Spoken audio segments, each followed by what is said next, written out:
ওয়া রাদিতু লাকুমুল ইসলাম দীনা, দিন হিসেবে, ধর্ম হিসেবে আমি আল্লাহ তাআলা ইসলামকে মনোনীত করি। নাম জোরে বলুন সুবহানাল্লাহ। এখন আপনারা এক বাক্যে বলেন, ইসলাম ধর্ম পূর্ণাঙ্গ না অপূর্ণাঙ্গ? পূর্ণাঙ্গ হওয়ার অর্থ হলো ১৫০০ বছর আগে ইসলাম যা ছিল হুবহু আজকের এই দিন পর্যন্ত তেমনই থাকবে। অ্যাডভান্স করে ধর্মের মধ্যে নতুন কিছু ঢোকাবার কোনো সুযোগ নাই। ঠিক কিনা বলেন? এক বাক্যে জবাব দিয়ে বলেন, নামাজ কিভাবে পড়তে হয় হাদিসে আছে না নাই? মানুষ মারা গেলে মুর্দারের সাথে আমরা কি আচরণ করব হাদিসে আছে না নাই? আল্লাহর ওলি যদি মারা যায় তাহলে তার সাথে আচরণটা কেমন হবে হাদিসে আছে না নাই? কবরের সামনে গেলে কিভাবে কবরকে জিয়ারত করতে হয় পদ্ধতি হাদিসে আছে না নাই?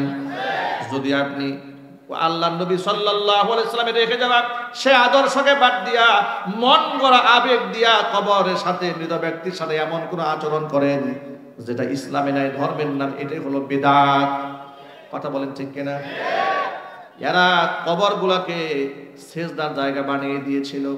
গোটা বাংলাদেশে যতগুলো মাজার আছে অধিকাংশ মাজারের মধ্যে শিরিক হয়, বেদাত হয়, কুফরি কর্মকাণ্ড চলে। কথা বলেন ঠিক কিনা? আমি সবগুলা মাজারে কথা বলি না, অধিকাংশ মাজারে শিরিক হয়। লেখা থাকে সিজদা দেওয়া ঠিক নয়, কিন্তু খাদেমের সামনে লোকেরা সিজদা দিচ্ছে, উনি বাধা দেয় না। বাস্তবতা আছে না নাই? এখন আপনারা বলেন, গোটা বাংলাদেশের মাজার ব্যবসা যারা টিকায় রেখেছে ইসলামের বন্ধু না শত্রু? আরো জোরে বলেন। আল্লাহর নবী এই ব্যাপারে কি বলেন শোনেন, ইয়াকুম ওয়া মুহদিসাতিল উমুর, সাবধান, ধর্মের নামে নব আবিষ্কৃত আমল থেকে তোমরা সাবধান থাকবা। কারণ হচ্ছে ফা ইন্না কুল্লা মুহদাসাতিন বিদআহ, প্রত্যেকটা নব আবিষ্কৃত ধর্মের নামে যা চলে সবগুলাই বিদআত। ওয়া কুল্লা বিদআতিন দালালা, প্রত্যেকটা নব আবিষ্কৃত ইবাদত গুমরাহি। ওয়া কুল্লা দালালাতিন ফিন্নার, প্রত্যেকটা গুমরাহির স্থান হচ্ছে জাহান্নাম। ভালো করে বোঝাবার জন্য খুব সহজ একটা উদাহরণ দিই। যোহরের নামাজ ফরজ কয় রাকাত? 4 রাকাত। আপনি খুব আবেগে যে আল্লাহ নামাজ তোমার কাছে এত প্রিয়, আমি 4 রাকাত নেই, এখন থেকে 6 রাকাত করব, কি বলেন হবে? কেউ যদি বাধা দেয় আপনি কি বলবেন? আরে মিয়া আমি খারাপ কাজ করেছি নাকি, আমি সেজদাই না দিয়েছি? কথা বলেন, কাজ হবে? আসরের নামাজ ফরজ কয় রাকাত? আপনি বললেন আল্লাহ নামাজ তোমার কাছে এত প্রিয়, নামাজ না পড়লে মুসলমানই থাকে না, এখন থেকে নামাজ পড়বো আসরে 6 রাকাত। কাজ হবে? সওয়াব বেশি হবে না গুনাহ হয়ে যাবে? মাগরিবের ফরজ কয় রাকাত? আপনি বলেন আল্লাহ এটা কোনো কথা হলো নাকি, মাগরিবের সময় তোমার একটু ডাকবো, সিজদা দিব, মাত্র 3 রাকাত, এখন থেকে 9 রাকাত পড়বো, ফায়দা হবে? এশারের নামাজ কয় রাকাত? 4 রাকাত।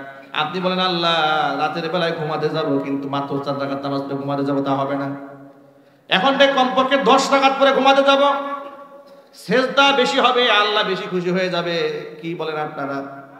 কাজ হবে? এখন প্রশ্ন হলো কেন কাজ হবে না? প্রশ্নের জবাব কি? আপনি বলবেন ধর্মে এর থেকে অতিরিক্ত নাই, এই জন্য করার সুযোগও নাই। যদি এই কথাটা ভালো করে বুঝে থাকেন, এবার আপনি একটু কবরের কাছে আসেন। আল্লাহ নবী সাল্লাল্লাহু আলাইহি ওয়াসাল্লাম বললেন নাহাইতুকুম আন জিয়ারাতিল কুবুরি ফাজুরুহা ফাইন্নাহা তুযাক্কিরুল মাউত। ইসলামের প্রাথমিক যুগে আমি তোমাদেরকে কবর জিয়ারত করা পর্যন্ত বারণ করে দিয়েছিলাম, কারণ এই পৃথিবীর ইহুদি আর খ্রিস্টানেরা তাদের নবীর কবরগুলোকে সেজদার জায়গা বানিয়েছিল। কবরের প্রতি মানুষের একটা আকর্ষণ ছিল, ওই আকর্ষণ নষ্ট করে দেওয়ার জন্য ইসলামের প্রাথমিক যুগে আমি তোমাদেরকে কবর জিয়ারতটা পর্যন্ত বারণ করে দিয়েছিলাম।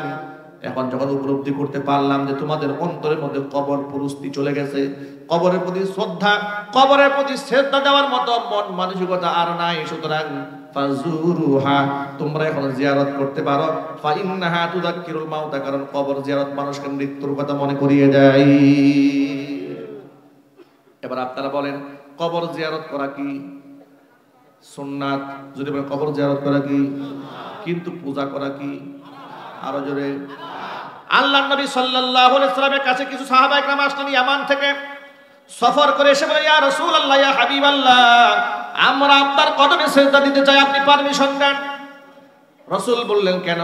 তারা বললেন আমরা যখন ইয়ামানে গিয়েছি সেখানে দেখেছি খ্রিস্টানেরা তাদের ধর্মযাজকদেরকে সম্মানের করে সেজদা দেয়, আপনিও তো আমাদের ধর্মযাজক, আপনাকে আমরা সেজদা দিতে চাই। আল্লাহর হাবিব বললেন, আমার ইন্তেকালের পরে তোমরা কি আমার কবরের মধ্যে সেজদা দেবে? সাহাবায়ে কেরাম বললেন, মোটেও না, কবরে আমরা সেজদা দেব না। হুজুর বলেন, মনে রেখো, লাউ কুনতু আমিরান আহাদান আইয়াসজুদা লিগাইরিল্লাহ লা আমারতুল মারআতা আন তাসজুদা লিজাওজিহা। এই পৃথিবীতে মানুষ হয়ে আল্লাহকে বাদ দিয়া অন্য যদি কোনো মানুষের পায়ে সেজদা করার হুকুম কাউকে আমি দিতাম, এই দুনিয়ার নারীদেরকে বলতাম তারা যেন স্বামীর পায়ে সেজদা দেয়। আল্লাহর নবী এরপরে বলেন, ওয়াল্লাহি, আল্লাহর কসম করে বলছি, হুজুর বলছেন, আল্লাহর কসম, লা তুআদ্দিল মারআতু হাক্কা রাব্বিহা হাত্তা তুআদ্দিয়া হাক্কা যাওজিহা। একটা নারী ততক্ষণ পর্যন্ত তার রবের হক আদায় করতে পারে না যতক্ষণ পর্যন্ত সে নিজের স্বামীর হক আদায় করতে না পারে। নবীজি স্পষ্ট জানিয়ে দিলেন, আল্লাহকে বাদ দিয়া মানুষ হয়ে যদি মানুষের পায়ে সেজদা দেওয়ার কোনো সুযোগ থাকতো, পারমিশন যদি দিতেন, তাহলে নিঃসন্দেহে আল্লাহ নবী সাল্লাল্লাহু আলাইহি ওয়াসাল্লাম নারীদেরকে স্বামীর পায়ে সেজদা করার হুকুম করতেন। কিন্তু আপনারা বলেন, আল্লাহ নবী মহিলাদেরকে স্বামীর পায়ে সেজদা করার নির্দেশ দিয়েছেন? আরো যদি বলেন। আমরা এই কথা বলার পর ওরা একটা ভিন্ন ব্যাখ্যা দাঁড় করিয়েছে।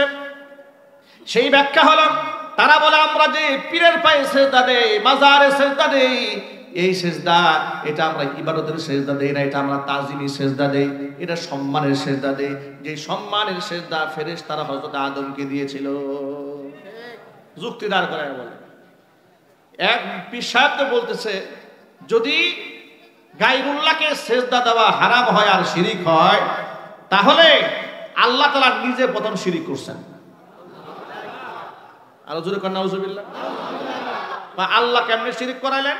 বা আল্লাহ শিরিক করেছে আদমের পায়ে সেজদা দেওয়ার হুকুম তাহলে আল্লাহ কেন দিলেন? কথা বুঝতে পেরেছেন? আচ্ছা, মানুষকে কি আল্লাহ আদমের পায়ে সেজদা করার হুকুম দিয়েছিলেন? কাদেরকে দিয়েছিলেন? ফেরেশতাদেরকে। ঠিক কিনা জোরে বলেন? তো ফেরেশতাদের তো আর আমলনামার কোনো হিসাব নিকাশ নাই, ঠিক কিনা বলেন? হিসাব নিকাশ তো মানুষ আর জিন জাতির। সুবহানাল্লাহ, আল্লাহু আকবার বলেন। ওরা বলে, আদমকে যেমন ফেরেশতারা সম্মানের সেজদা দিয়েছিল, আমরা আমাদের পীর সাহেবকে সম্মানের সেজদা দিই, কারণ তিনি অনেক সম্মানিত ব্যক্তি। নাউজুবিল্লাহ বলার আগে একটু ভালো করে বুঝে নেন, এই পৃথিবীতে যদি সম্মানের কারণে দুনিয়াতে কোনো মানুষ সেজদা পাওয়ার হক রাখত, এই আসমানের নিচে জমিনের উপরে আমাদের নবীজির চাইতে বেশি সম্মানিত ব্যক্তি পৃথিবীতে ছিল না, বর্তমানে নেই, ভবিষ্যতে হওয়ার কোনো সম্ভাবনা নাই। এক বাক্যে জবাব দিয়ে বলেন, ওই ভণ্ডরা তাহলে কি মনে করে? আল্লাহ নবী সাল্লাল্লাহু আলাইহি ওয়াসাল্লামের জীবদ্দশায় ১৬ লক্ষ সাহাবী হুজুরের জীবদ্দশায় হজ ব্রত পালন করেছেন। নবীজি ১৬ লক্ষ সাহাবীর সামনে বিদায় হজের ভাষণ দিয়েছেন। আপনারা বলেন, আল্লাহর নবীকে সাহাবায়ে কেরাম কি কম সম্মান করতেন? আরো জোরে কর। এমন সম্মান তারা রাসূলুল্লাহকে করেছেন, আর এমন ভালোবাসা তারা রাসূলুল্লাহকে দিয়েছেন, এই পৃথিবীতে নজিরা আর কেউ দিতে পারবে না।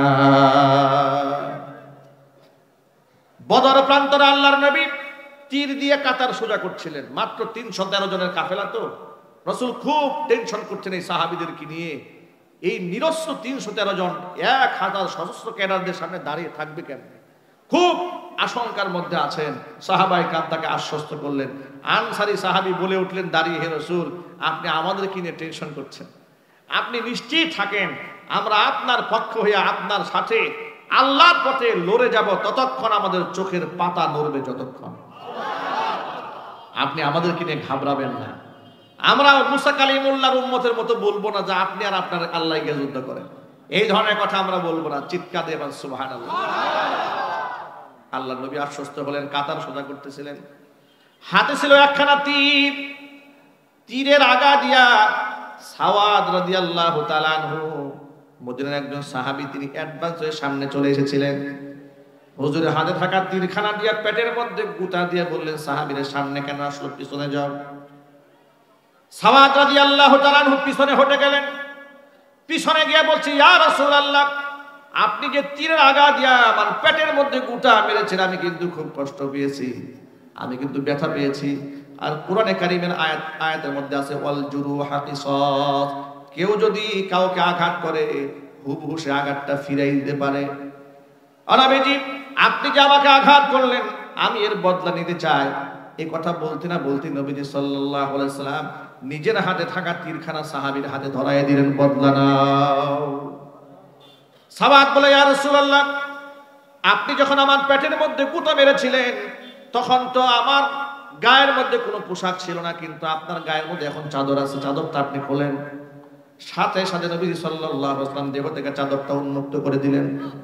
সাওয়াদ রাদিয়াল্লাহু তাআলা আনহু আল্লাহর হাবিবের উন্মুক্ত দেহটা বুক দিয়ে জড়ায় ধরলেন, ঠোঁট দ্বারা চুমা খাইতে থাকলেন, চোখের পানি ছেড়ে দিলেন আর বলেন, ইয়া রাসূলুল্লাহ, ইয়া হাবিবাল্লাহ, যার জন্য জীবন দিতে পেরেছি, যার জন্য জীবন বাজি রাখতে পেরেছি, যার জন্য ঘর ছাড়লাম, যার জন্য বাড়ি ছাড়লাম, যার মহব্বতে আজকে জীবন উৎসর্গ করার জন্য দাঁড়িয়েছি, তার কাছ থেকে বদলা নেব, এত বড় নাফরমান তো আমি হই নাই।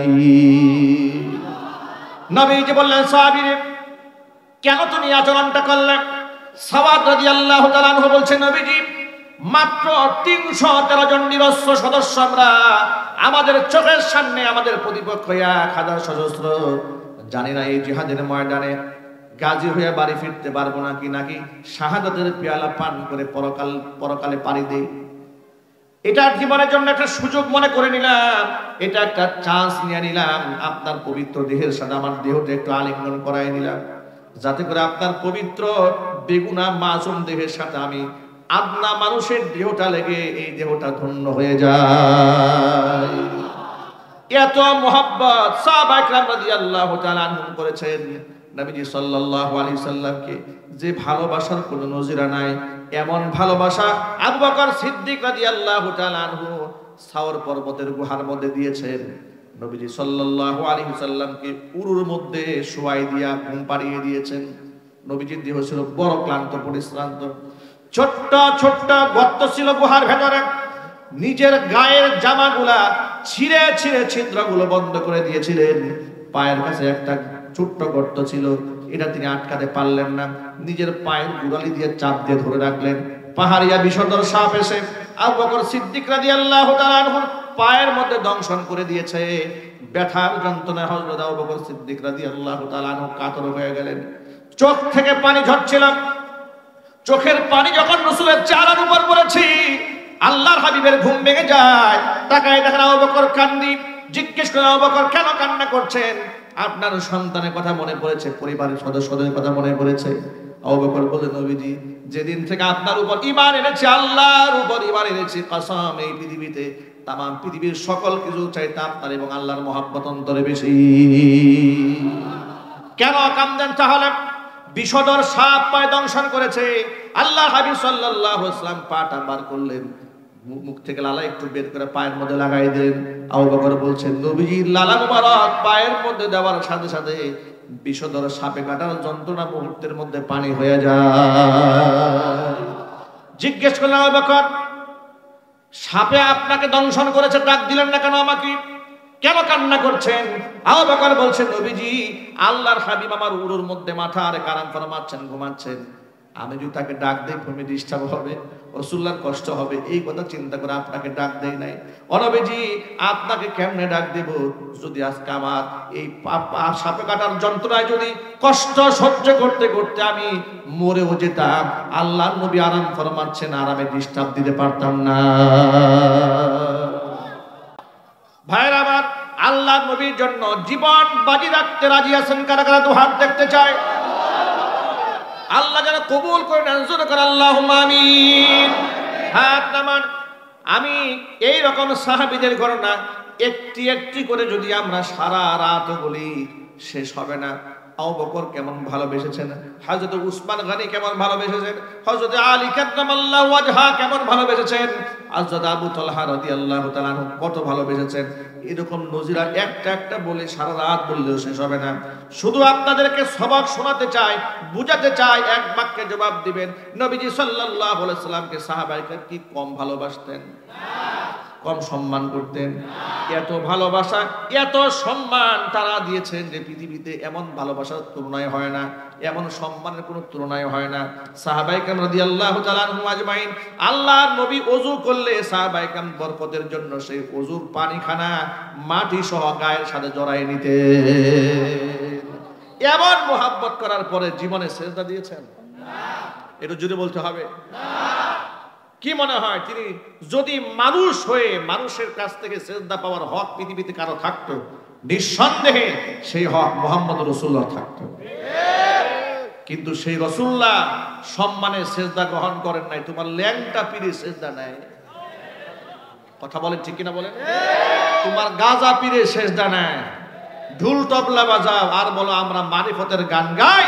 আল্লাহর কসম, এটা মারিফতের গান নয়, এটা মরণ পথের গান। কথা বলো ঠিক কিনা বলে? এই ভণ্ডরা আস্ফালন করেছে স্বৈরাচারীর আমলে। কথা বলেন? ওদের মাহফিলে বাধা নাই, বাধা সব আমাদের মাহফিলের বাধা। কেন? আমরা যে ওদের গুমর ফাঁস করে দেই। ওরা ইসলাম বিরোধী শিক্ষা সিলেবাস তৈরি করেছিল, আমরা বাধা দিয়েছি। ওরা মুসলমানদের স্বার্থকে জলাঞ্জলি দিয়ে কাফেরদের স্বার্থকে আগে দেখেছিল, এই জন্য আমরা বিরোধিতা করেছি। কথা বলেন ঠিক কিনা বলেন?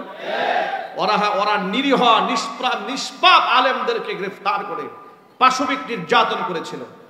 ওরা শহীদ আল্লামা দেলওয়ার হোসেন সাইদি রহমাতুল্লাহ আলাইহির মতো জগৎ বিখ্যাত জনপ্রিয় একজন আলেমকে হিংসার বশবর্তী হয়ে মিথ্যা তকমা দিয়ে মানবতা বিরোধী অপরাধের মিথ্যা নাটক সাজিয়ে 13টি বছর তাকে জেলখানায় ঢুকে নির্যাতন করেছে। কলিজা ওদের ঠান্ডা হয় নাই। নরেন্দ্র মোদীর কলিজা ঠান্ডা করার জন্য চিকিৎসার নামে জেলখানা থেকে বের করে এনে তাকে হসপিটালে বেডে সুস্থ মানুষকে শুইয়ে বিষ প্রয়োগ করে তাকে তারা হত্যা করেছে।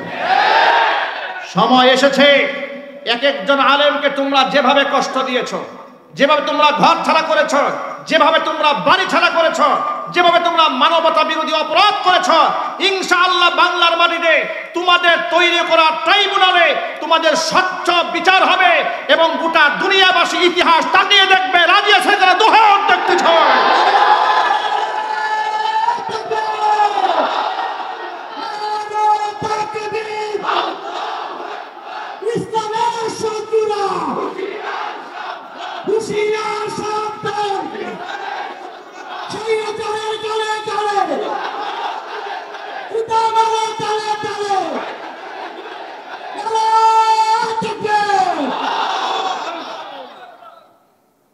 আমাদের অপরাধটা কি ছিল দেখেন।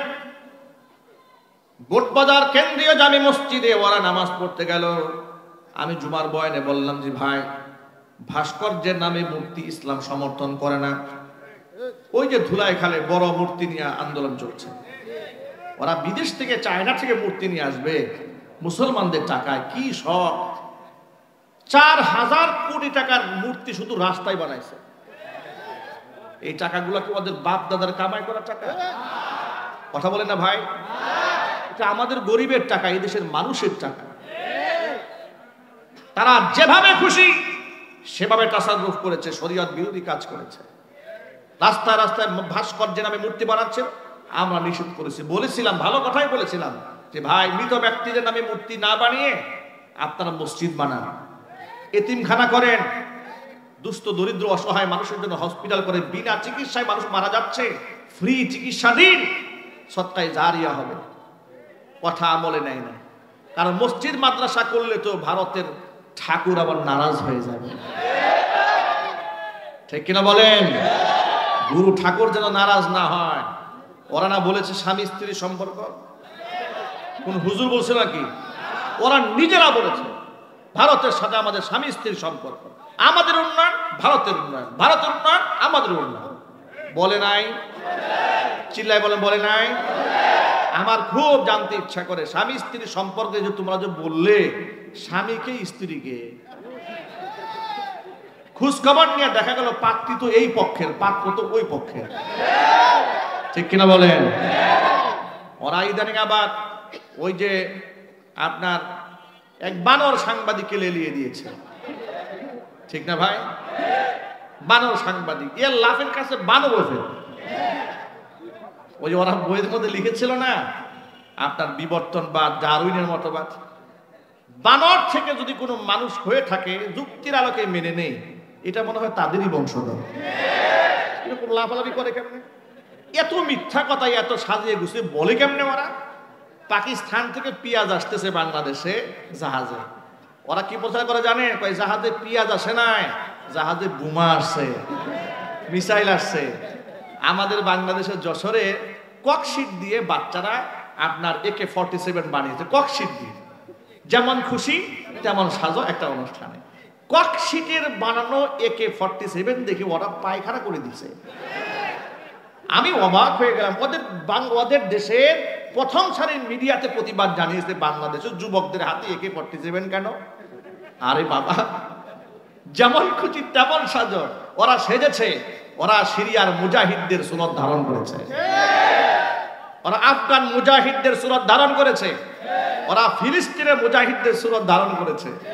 তো প্লাস্টিকের কিংবা ককশিটের তৈরি AK-47 দেখে যারা পেশাব করে দেয়, ওরা আবার আমাদের সাথে লড়তে আসে। ওরা বলে মুসলমানদের এই দেশে মাত্র 2 লাখ সৈনিক আছে, আমাদের আসে 14 লাখ। কত বাজে কথা বলে। আরে বেটা, আমাদের মুসলমানদের ইতিহাসে সংখ্যা দিয়া বিজয়ের কোনো ইতিহাস নাই। মুসলমান সংখ্যা দিয়া কোনোদিন বিজয় লাভ করে নাই। হুনাইনের যুদ্ধে শুধুমাত্র মুসলমানদের সংখ্যা একটু বেশি থাকার কারণে সাহাবায়ে কেরাম খুব মোটামুটি খুশি হয়ে গেছিলেন। 313 জনই তোরা পারস নাই, আর আজকে আমাদের কাছে হাজার হাজার মানুষ আমরা আছি, আমাদের সাথে পারবি না।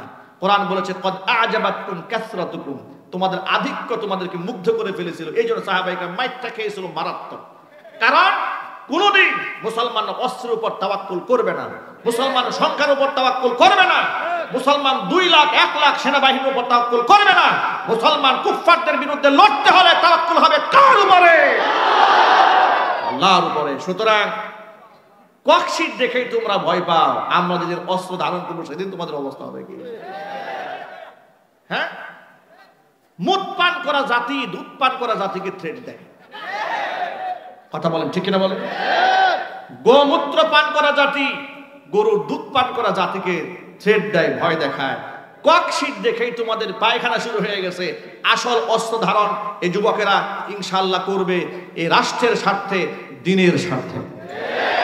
এদেশের স্বাধীনতা সার্বভৌমত্ব নিয়ে যদি কেউ ছিনিমিনি খেলে, আপনাদেরকে উদাত্ত আহ্বান জানাই, যারা এই রাষ্ট্রের দুশ্মন, দেশের দুশ্মন, স্বাধীনতা সার্বভৌমত্বের দুশ্মন, এই দুশ্মনদের সাথে লড়তে আপনারা কি প্রস্তুত আছেন?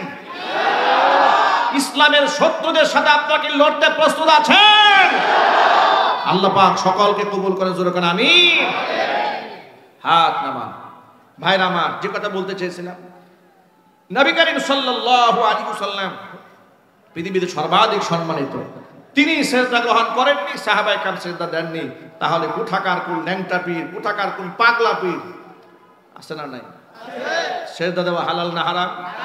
আর কোরআন আমাকে কি দিয়েছে শোনেন। কোরআন আমাকে শিখিয়ে দিয়েছে, লা তাজিদু কওমান ইউমিনুনা বিল্লাহি ওয়াল ইয়াউমিল আখির ইউআদ্দুনা মান হাদ্দাল্লাহা ওয়া রাসূলাহু ওয়ালাউ কানু আবাহুম আও আবনাআহুম আও ইখওয়ানাহুম আও আশীরাতাহুম উলাইকা কাতাবা ফি কুলুবিহিমুল ঈমান। ও নবীজি, লা তাজিদু কওমান, এমন কোন জাতিকে আপনি পাবেন না, ইউমিনুনা বিল্লাহি ওয়াল ইয়াউমিল আখির, আমি আল্লাহর উপর যাদের ঈমান আছে, পরকালের উপর যাদের ঈমান আছে, তারা বন্ধুত্ব রাখবে ওই সমস্ত ব্যক্তিদের সাথে যারা আমি আল্লাহ এবং আমার রাসূলের সাথে যারা যুদ্ধের ঘোষণা দিয়েছে। আল্লাহ এবং আল্লাহ রাসূলের শত্রু যারা, তাদের সাথে বন্ধুত্ব রাখে, এমন কোন ঈমানদার এই পৃথিবী থাকতে পারে না। এই কথাটা কে বলেছেন জোরে বলেন? আল্লাহ পাক বলেন, আমার দুশমনরা যদি ঈমানদারদের ওয়ালাউ কানু আবাহুম, যদিও তারা তাদের বাবা হয়, বাবাকেও ছাড়বে না। আও আবানাহুম, যদি সন্তান হয়, সন্তানকেও তারা ছাড় দেবে না। আও ইখওয়ানাহুম, যদি তাদের ভাই হয়, ভাইকেও তারা ছাড়বে না। ওয়া আশিরাতাহুম, যদি নিকটতম আত্মীয় স্বজন হয় এরপরও তারা ছেড়ে দেবে না। তাদের সাথে হৃদ্যতাপূর্ণ সম্পর্ক রাখতে পারে না যারা আল্লাহ এবং আমার রাসূলের দুশমন। আপনাদের কাছে আমার ছোট্ট প্রশ্ন জবাব দেবেন, নরেন্দ্র মোদী মুসলমানদের বন্ধু না শত্রু? আরো জোরে। সন্দেহ আছে আপনাদের? বিজেপি সরকার মুসলমানদের বন্ধু না শত্রু? 500 বছরের ঐতিহ্য বাবরি মসজিদ যারা ভেঙে দিয়ে মন্দির নির্মাণ করতে পারে, ফ্রিজের মধ্যে গরুর মাংস আছে, এই অজুহাত দিয়ে যারা মানুষকে জীবন্ত জবাই করে হত্যা করতে পারে, বৃদ্ধ মানুষদের দাড়ি ধরে টেনে হিচড়ে জোরপূর্বক জয় শ্রীরাম স্লোগান দিতে যারা বাধ্য করে, এমনকি হোলি উৎসবে মুসলিম নারীদেরকে জোরপূর্বক গায়ের মুখে যারা রং মেখে দেয়, এমনকি মসজিদের সামনে গিয়ে ঢোল তবলা বাজিয়ে পূজা উদযাপন করে, এমনকি মুসলমানদের বাড়িঘর যারা বুলডোজার দিয়ে ভেঙে দেয়, মসজিদ পর্যন্ত একের পর এক। শুধুমাত্র আপনারা একটা মসজিদের খবর তো জানেন, বাবরি মসজিদ। আল্লাহর কসম, তারা একটা মসজিদ ভাঙে নাই। বাবরি মসজিদ ঐতিহাসিক মসজিদ বিদায় সবাই জানেন, এমন শত শত হাজার হাজার মসজিদ ওরা বুলডোজার দিয়ে গুড়িয়ে দিয়েছে। যারা আমার মসজিদের বিরুদ্ধে আক্রমণ করে, যারা আমার মুসলমানকে জবাই করে, যারা আমার মুসলিম ভাই বোনদেরকে স্বাধীনভাবে ধর্ম পালন করতে দেয় না, কসম আল্লাহ, সে যত বড় দেশের রাষ্ট্রপ্রধান হোক না কেন, তার প্রতি আমার ন্যূনতম শ্রদ্ধাবোধ থাকতে পারে না। বেঈমান মুনাফিকরা তাকে লাল গালিচা সম্বোধনা দিলেও আমার সামনে পেলে তাকে জুতা পিটা করা ছাড়া কোনো আপ্যায়ন থাকবে না।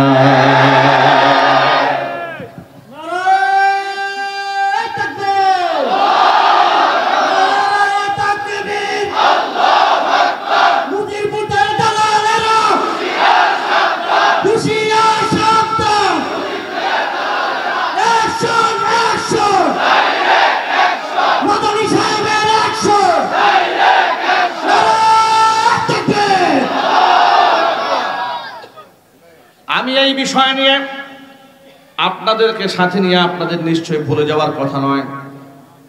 আমরা এই বুটবাজার সেন্টার জামে মসজিদের সামনে, মনি ভাই তখন আমাদের সাথেই ছিলেন, উলামারা সাথে ছিলেন, হাজার হাজার মানুষ নিয়ে আমরা প্রতিবাদে দাঁড়িয়েছিলাম।